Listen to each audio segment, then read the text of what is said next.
Identify the phases in the diagram. A standard phase diagram is divided into three primary regions. The region at high pressures and low temperatures, top left, represents the solid phase. The region at intermediate pressures and temperatures, middle/top, represents the liquid phase, and the region at high temperatures and low pressures, bottom right, represents the gas phase. Determine the starting phase at point X. Locate point X on the diagram, which sits at approximately 100 degrees Celsius and slightly above 4 atmospheres. By observing the boundaries, point X is located in the region below the liquid-gas equilibrium curve, the boiling/vaporization line, meaning the substance starts as a gas. Trace the path of constant pressure cooling. The problem specifies cooling the substance while keeping pressure constant.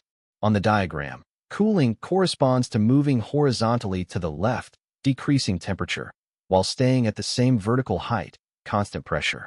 Identify the first phase transition.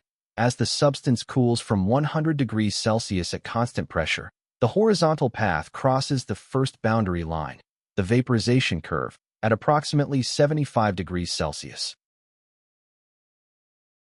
Moving from the gas region into the middle region marks a transition from gas to liquid, condensation.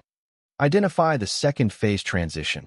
Continuing to cool the substance further to the left, the path crosses the second boundary line, the melting/freezing curve, at approximately 52 degrees Celsius. Moving from the middle region into the far left region marks a transition from liquid to solid, freezing. Locate the final state. Cooling concludes at 40 degrees Celsius.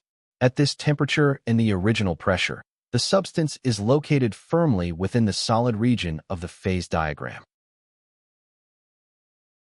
Conclusion: the full sequence of phases encountered during the cooling process is gas to liquid to solid, which corresponds to option A. The correct answer is option A, gas to liquid to solid.